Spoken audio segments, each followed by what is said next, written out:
Welcome to Manager Tools. This is Sarah. And I'm Mark. Today's podcast, Culture, Chapter 3, Performance. As always, our content has been crafted by humans, and we are now certified by Proudly Human. The questions this cast answers are, what is culture? What kind of culture should I have on my team? And how do I instill the right culture? If you want answers to these questions and more, keep listening. Managers in Europe, now is the time. Manager Tools is heading back your way in late November and early December. And if you've been thinking about bringing our on-site training to your organization, now is the time to act.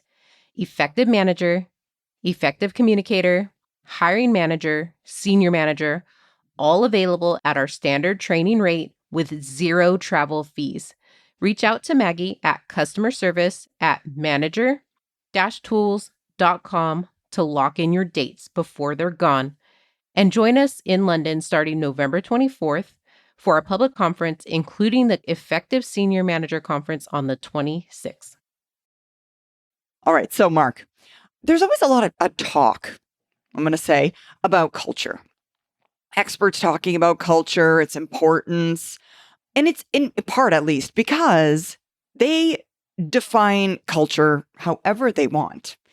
Culture doesn't mean the same thing to all of us. It's kind of like engagement in that way, if you will. Yeah. And they can say whatever they want.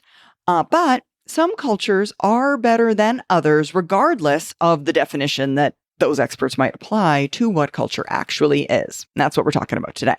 Yeah. If you've ever been to a mission, vision, values, or culture meeting where you're trying to figure out what those things should be for your organization, you know the horror of it. Horror. Mm-hmm. But when you're early in your career, that kind of thing, being invited to that kind of thing, first of all, if you are, that's a tip of the hat to you. You're probably doing well enough that people think you can contribute at a higher level, and that's good, and it sounds cool. You're getting input into something that affects the whole organization. You got a voice. This is great. But those people who have experience will tell you that those sessions are a complete waste of time. They end up being a vocabulary drill, arguing about the differences between the words empower and enable, which doesn't really matter anyway. Yes, exactly. Exactly, folks. When it comes to culture, there's one concept that is above all the rest. Effective leaders know that vocabulary drills in the world don't matter compared to performance. Yeah, so our outline is simple today. We're going to start with a review of Peter Drucker's concepts. He has a famous quote about culture that many people, everyone misunderstands. So Drucker, culture, and performance is our first item. And then our second item is what actually is performance. Mm-hmm. So we're going to start by talking Drucker, culture, and performance. And Mark, I want you to give this one a go because you and Drucker go way back. Yeah, that's funny. Yeah, it's Drucker's comment is probably the most misunderstood and therefore misapplied statements that he ever uttered. And the statement is, culture eats strategy for breakfast. The way Mr. Drucker, and if you're not familiar with Mr. Drucker, he is the dean of all management thinkers, rest in peace. Basically, the way he's misunderstood boils down to laziness. First, we're going to start with a lot of professionals think that strategy is hard. Mm-hmm. It's complex. It's easy to be wrong. You have to know stuff most folks don't know. That's not true. Strategy is not complex. You can be wrong, and there's a lot of risk, but that doesn't make it inherently complex. And because of that, because strategy and delivering on things can require a high degree of discipline and accountability and so on, most people then say, well, having a culture conversation is easy because we can talk about lofty goals and so on. And they define culture utterly wrongly as a meeting where everybody comes together, talks about big ideas, and then unfortunately argues about all kind of arcane words. And what they're wanting to do is avoid the hard things like strategic thinking, and focus on the easy things like fancy words in a meeting with coffee and donuts, ideally at an offsite somewhere pretty and posh. And the culture they want to talk about and create is one based on how people feel versus what the organization must do. Yes, that's exactly it. And folks, these culture peddlers, if you will, are wrong. And if you're wondering how wrong, here's a newsflash. How a company's employees feel is actually not the purview of the company, and therefore should not be any part of an organization's culture. Now, folks, they're not just barking up the wrong tree, they're in the wrong forest entirely, and they shouldn't be talking about the ground and not the trees anyway. There's nothing more wrong than an offsite about culture and its vocabulary. Yeah. Now, here's what Peter Drucker actually meant when he said culture eats strategy for breakfast. He meant that an organization which does its work well and faithfully, even with a weak strategy, will do better than a company with a great and clever strategy, which then doesn't do the basics of delivering what they say they'll deliver. When he said culture, what he meant was performance. Exactly. So what does this mean? Drucker was saying that culture is not what culture strategists want you to think it is. Fancy, comforting vocabulary sessions with tea and scones on a holistic retreat with long breaks for contemplation and personal sharing sessions with an emotional catharsis. When Drucker said culture, what he meant was what an organization does, what the people in the company actually do, how they behave, not how they feel. You don't have to talk about what culture your organization wants because every organization already has a culture, the behavior of its employees. It basically it gives the lie to all these corporate value statements and culture statements that sound really, really great. But when you talk about people in the office, they're backstabbing and telling story, gossiping and trying to avoid being held accountable and engaging in politics. All of those things. That's your culture, what your people do. Yeah, that's exactly, folks. Drucker meant that even if you have a brilliant strategy, if your behaviors do not reward performance and drive out non-performance, your organization will not deliver on that strategy. And if a competitive organization does not deliver what customers want, it will then cease to exist. Laud them with all the awards you want, and that organization, as good as it is, as great ideas as it may have, will still fail. If their planning is sharp and built around excellent ideas, but they don't follow through, they don't do the things they'll actually say they're going to do, they don't hold people accountable, they don't meet their targets, they don't meet their deadlines, that wonderful strategy, no matter how wonderful it might be, will not save that company. And that's also true irrespective of their feelings. If everybody feels good and feels safe and feels happy and they don't do the right things, even a great strategy won't save that. A great strategy and great feelings with nice culture words will not save an organization because organizations exist to perform. Exactly. That's what they do. That's why we measure organizations, corporate organizations. He meant the opposite or the converse too. Even a company with poor strategy can survive and even thrive if they engage in basics, clear deliverables, on-time deliveries, fair dealings with customers, reasonable standards for work effectiveness, and conservative financial management. A performing company can survive forever. And then when they do happen upon the right strategy, they will explode into overperformance. They will be, as the saying goes, an overnight success. But it's all a function of the performance, which is behavior, rather than the feelings or the stated culture or the website culture or the strategy. Yes, that's exactly it. The senior leaders your organization needs 5 years from now are the managers you have today. The question is whether anyone is developing them intentionally or just hoping they figure it out on their own. Manager Tools offers organizational delivery across our full conference portfolio: the Effective Manager, Effective Communicator, Effective Hiring Manager, and Effective Senior Manager conferences.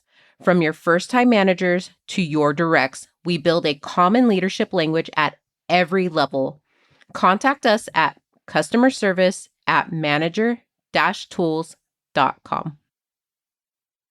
Now that we know what Drucker actually meant when he said, culture eats strategy for breakfast, and now we know that it has to do with really, truly what is performance, let's talk about that. And folks, before we define performance, let's set out again the Manager Tools definition of culture. And I don't think we've even said that in today's cast yet. We haven't. Yeah, it's weird. It is weird. It is a little weird. The Manager Tools definition of culture is: culture is nothing more than the sum total of all the behaviors of all of the people in your organization. Culture is the way we do things here. Culture is not how we feel about them. Yeah. What the members or employees of your organization do is what the culture of your organization is. If your organization says it cares about organization, but then lays them off by email, caring about employees is not the culture. In fact, companies, I would argue, Sarah, and you might disagree, but I would argue companies who go through serial layoffs cannot claim that their culture is caring about employees. I agree. All they're doing is hiding the inability of their executives to plan well. They overhired, and then they make the employees at lower levels pay for their mistakes. Well, that's not a company that values its employees, right? Absolutely. And to say nothing of laying off 10,000 employees in 1 week and then announcing a multi-billion-dollar stock buyback the next week because you have all kinds of cash and you want to raise the stock price even further. Yes. By the way, this brings something up. I've been trying to figure out, I think I'm going to put an item in Things We Think We Think. And folks, if you're a licensee, you should get Things We Think every Wednesday. It comes out. We've been doing it now for, I think, 18 years, maybe. I don't know exactly. I don't remember the year, but yeah, 18, 19, yeah, something there. I've been meaning to write about Johnson & Johnson's Credo, which is my favorite. It's a combination of vision, mission, values, and culture all together. And I'm not going to go through all of it because it has several paragraphs. It goes through reviews every 5 or 10 years.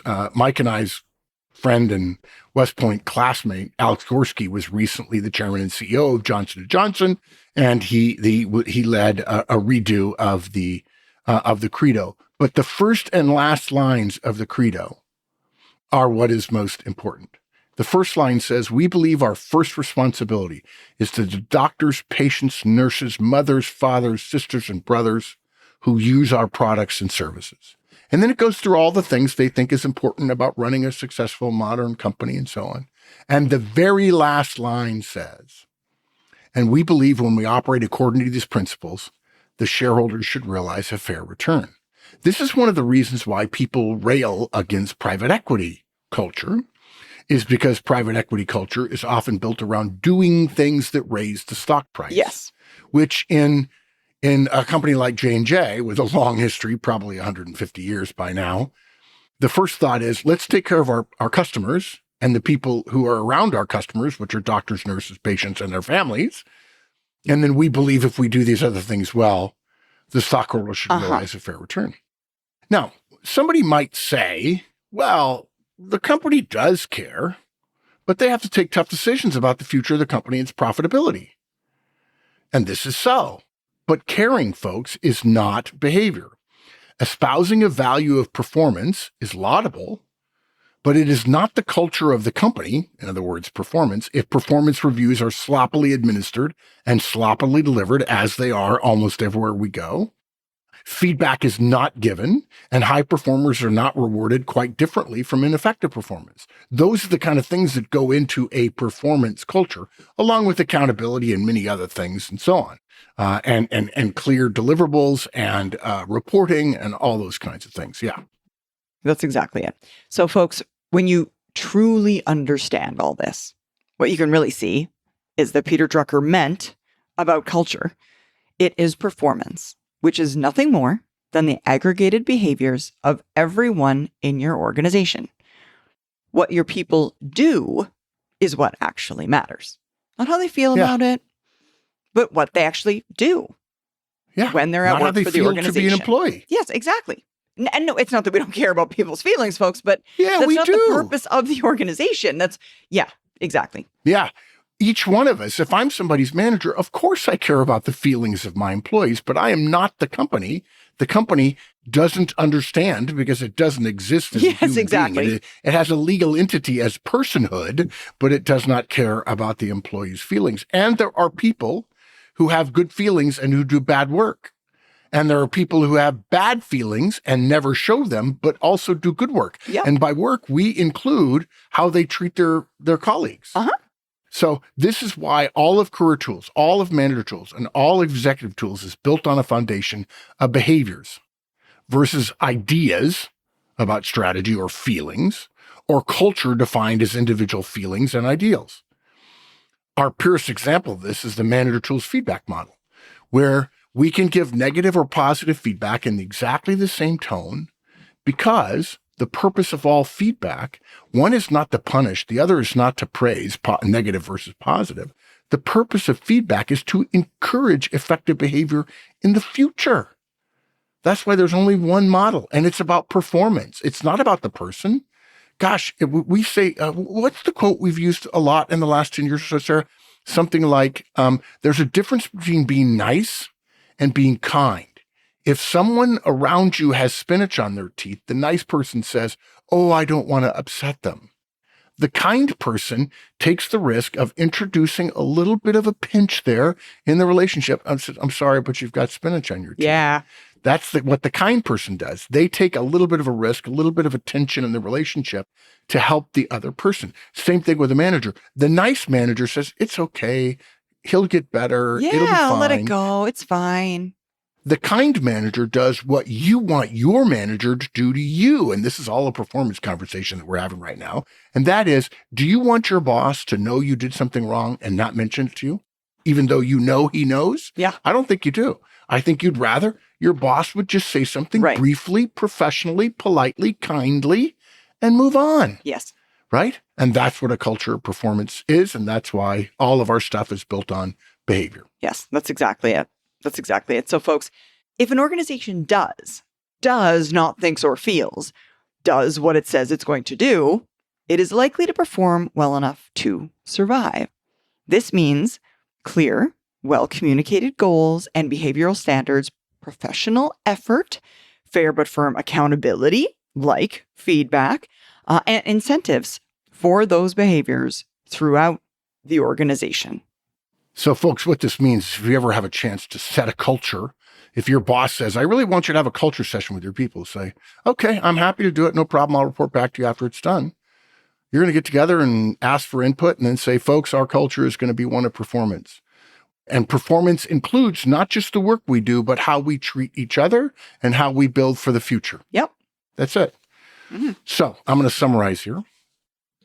Mr. Drucker was right, as he always is, in spite of everybody misunderstanding him and wanting to idolize the idea of soft feeling culture words at offsites. Culture does eat strategy for breakfast. They misunderstand because most organizations regrettably think culture is about feelings and ideals rather than behavioral performance. It is a culture of performance that sustains organizations, not clever strategy. Having both is great, by the way. Absolutely. Build a culture of performance and accountability. Without it, no strategy will save you. That's absolutely true. Thanks for joining us, folks. We hope this one helped you. Now help us help others and tell your friends. And of course, follow, rate, and review our podcast. And remember, 5 stars only, please. 5 stars only, please.